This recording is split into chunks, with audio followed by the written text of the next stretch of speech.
Yeah, shot out of a cannon, back from vacation. I Right, think you're Robin? running out of steam already. Oh, yes, I'm ready to go home. I had such a nice vacation where Did you? Yes, because I did everything I like to do. I sat at home. No, you didn't. Not What? nonstop. Yeah, I stayed in my home. That's what I do. That's my thing. You find a home and you just get into I it. get to my home and I stay there, and I have to behave myself. I Well, love it. It sounds like you're ready for the apocalypse. Yeah. Oh, you don't even know how ready I am. I'm one of those nuts that's completely bunkered up. Really? You Oh, got yeah. like one of those rooms? Let's put it this way: if shit goes down, come to me All right. because I'm ready. I am so fucking ready. Yeah? I spend every day preparing because it's happening. How much food we got? Oh, it ain't about the food. I'm going to be taking your food. I have a whole militia ready to go. You have an army. That's right. Oh, my. If the shit goes down, I have a network of people. We will take over immediately. Well, I haven't been given an assignment. What's going on? You're going to service me in my bunker, like David Braun. No, I just stay home. I relax. Do this kind of thing. And I thought you went to a premiere. oh, I did. That's right. I you saw know? you were out. Yeah, I did go out. I went to Steve Martin's play, which I was so like. It's Steve, a musical, right? Yeah. Well, listen to this. Steve Martin invited me to go to his new play that he wrote with Edie Brickell of the New Bohemians. Yes. Formerly of the New Bohemians, now Paul Simon's wife. And It's called Bright Star? or Bright something like Star. that, Yeah. And it's a musical, and you know me with this. So I said to Steve, I'm going to go to this.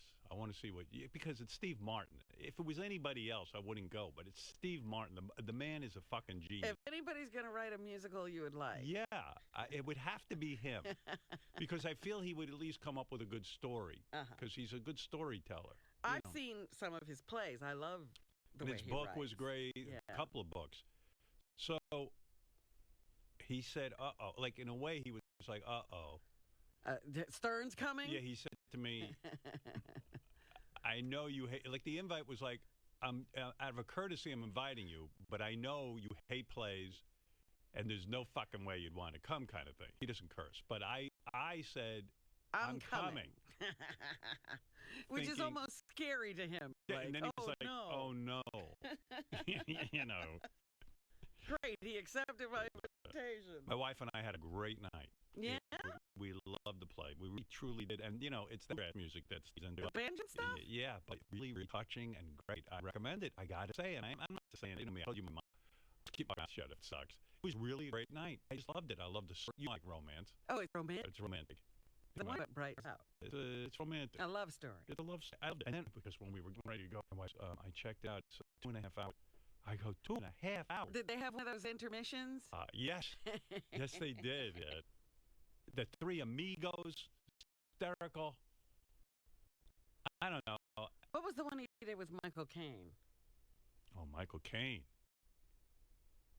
Dirty Rotten Scoundrel. Yes. Yeah. That was great. Yeah. So, look, this guy's a genius. And then he wrote a couple of books and stuff. And the best book you'll ever read is his sort of, I forget what he named the book. I remember reading it and loving it. It was his whole approach to stand-up comedy, how he grew up and figured it out. So the guy's a genius. And so he put together a Broadway show. How would I not go see that? And it turned out to be great. And the music was actually great. It was shocking to me how I was just like, I'm shocked that Edith Brickell does bluegrass. yeah, well, she wrote the lyrics. She wrote the lyrics. Yeah. He did the music. He did the music. Okay. In fact, I don't even know why he needed her, honestly. I think it was Well, just... maybe he wanted her lyrics. Nah, he didn't need it. He could have given her the boot, kept the dough for himself. But it's really a terrific play.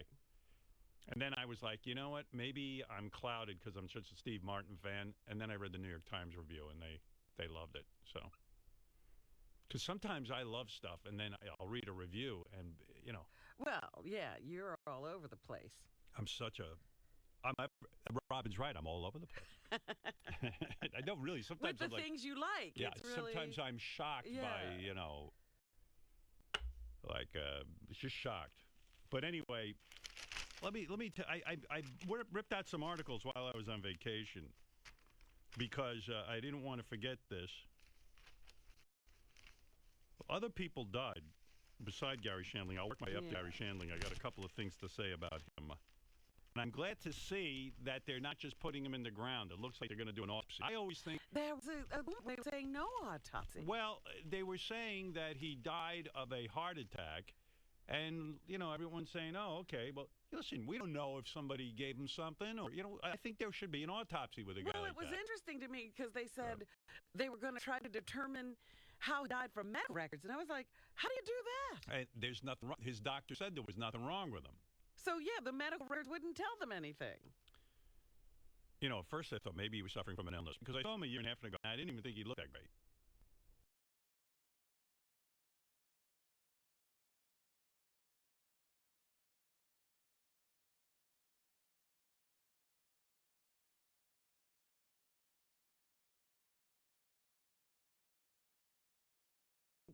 Thyroid thing that caused him to get puffy. Yeah, listen to me. The only thing that causes you to get puffy is you're putting too much in your mouth.